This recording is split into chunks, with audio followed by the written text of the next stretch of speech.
Kellerman. I'm Molly Karam Rose. We got a whole lot to debate today, so let's get it, everybody. The MVP signing the largest contract in NBA history, 5 years, $228 million. Here's Giannis with his thoughts. This is my home. This is my city. I'm excited to be a part of this organization. I'm excited to go to work with my teammate. I'm excited to walk around this city, and it's been amazing, man. It's been amazing, and the show goes on, and let's get it. I couldn't be happier for him. All right, Packers quarterback, Bucks limited partner Aaron Rodgers saying the following on the Pat McAfee show. It's a big signing for us. We're pretty ecstatic. Hopefully, we can keep rolling. Max, you're up first. Tell me, what does this deal mean for the NBA?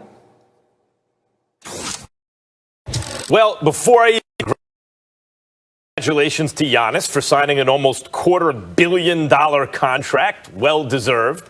And of course, you always respect guys like Giannis or Damian Lillard who say, I'm not ring chasing and leaving. I'm going to try to win right here, even if it's a small or undesirable market, meaning not a major cosmopolitan area, not a warm weather place, not a tax-free state, stuff like that. Of course, you respect it.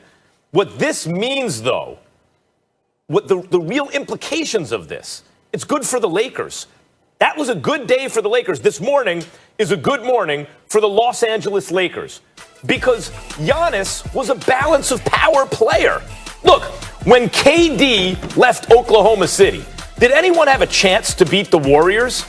He went to a place and tipped the balance of power, right? That was a bad day for the best team in the league that year, for the Cleveland Cavs. When KD went to Golden State, bad day for the Cavs. And LeBron, right? LeBron's team's usually the best team because he's the best player. When that happened, LeBron really didn't have a shot at a title, and Stephen A. would point it out heading into those series based on what LeBron was saying, like, KD's over there. What can we do? When Giannis stays put, though, the Milwaukee Bucks are unlikely to be much better. They're not a desirable location where major free agents are going to sign. They made a Drew Holiday move. That was nice. The Bogdanovich deal fell apart. Mirotic left for Europe, right, last year. They didn't re-sign Brogdon. They probably still don't have enough. And will they ever get enough? That remains to be seen, but I wouldn't bet on it. So who is today good for? Today favors the status quo. Whoever's already the best team has one less thing to worry about, and that's LeBron James and the Los Angeles Lakers. Well, the question was, who's the deal good for? The question was whether or not what does the deal mean for the NBA? And I'm going to tell you what it means for the NBA. It means that the Miami Heat are going to be what they are, a very, very good team that's going to challenge for supremacy within the Eastern Conference. But that's about all. That's what it means, primarily to some degree anyway, due to what you said, Max, in terms of it being a balance of power move, because obviously if Giannis ended up on Miami, that would definitely have tipped the scales. If he had ended up someplace else, it could have tipped the scales for a respective other team. But I just think about Miami, and that's the first thought that came to my mind, because we all knew that they were trying to clear cap space. They were ensuring that they cleared cap space to make sure they had room in 2021 to go after him, if indeed that was the case. Him and Bam Adebayo have the same agent. We know that Bam Adebayo got a $163 million extension, but that still wasn't going to prevent the Miami Heat from going after Giannis if Giannis definitely said it was something that he was willing to consider. The fact that we saw what Miami was able to do, we saw Jimmy Butler, we saw the ascension of Tyler Hero, we saw Duncan Robinson display himself as the specialist sniper that he is. We saw all of these different parts, okay? You saw Goran Dragic go down, and imagine what they would be if he were healthy. You saw Kendrick Nunn and what he's capable of doing. You look at the Miami Heat, even though that's the same team that beat the Milwaukee Bucks in the postseason in 5 games. Remember, Milwaukee didn't have Drew Holiday. And in Miami's case, they lucky Milwaukee didn't get Bogdanovich because somebody within the Bucks organization foolishly opened their mouths prematurely and put that all out there, which ultimately nixed the deal. In the end, what it comes down to is that we looked at Miami and we said, excuse me, this team has arrived 5. And now that they're players in the Giannis sweepstakes, imagine if they get him. We're talking about back to the days of when LeBron and D. Wade were going to the finals 4 straight years, because if Giannis was in Miami, there's no way in hell we would have picked another team to knock off the Miami Heat. Now that that's not the case, then ultimately we have to look at what we're seeing here. Milwaukee is a contender, arguably a favorite. The Philadelphia 76ers can't be ignored. Neither can Miami, neither can Boston. But in the end, the Eastern Conference itself is a crapshoot with those top 5 teams, with someone or the other, maybe Milwaukee or Miami, playing a little bit of favorite. But outside of that, that's all you're getting here. And because of that, Miami, to me, is what jumps out, Max. So they're more hurt than anybody.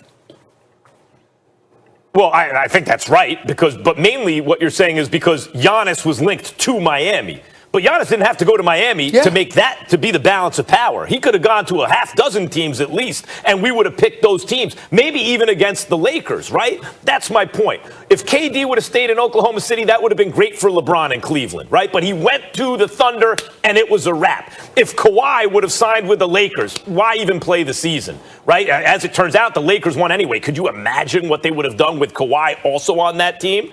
When a superstar stays put, it's good for competitive balance in one sense for more teams. But whoever is the top dog rests a little easier.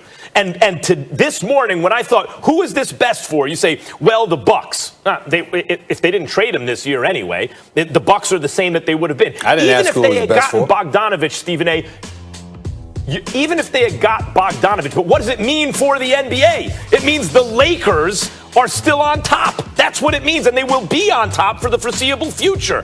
That's what this means. Wait a minute. Even if they had gotten Bogdanovich, Stephen A., and they had Drew Holiday and Bogdanovich, would you have picked them to beat the Lakers? No. The point that I'm trying to make to you, Max, is that he was never going to Miami this season. So the point is him staying in Milwaukee. When you talk about the Lakers, for the foreseeable future, your point is right. But there was nothing that was that was going to derail the Lakers from being the favorites this season. The fact is that when we look at it from Giannis' standpoint in terms of what it means for the NBA, we were fantasizing about the potential of him being in Miami.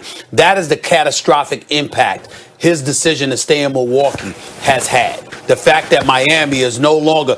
We were looking forward to South Beach. Remember that? Remember when I was talking about going back to South Beach? Remember when I was talking about doing interviews from Biscayne Bay, leaning on yachts while I'm talking to the Michael K show? You understand? I have my reservations at the Mandarin Oriental off of Biscayne.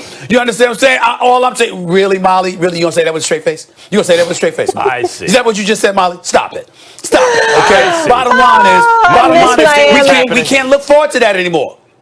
We can't look forward to that anymore. Oh my God. Definitely to I me, miss vacation. because you know where I was planning on being. You know where I was planning on being. I miss Miami. Stephen A. Smith. I miss all of it.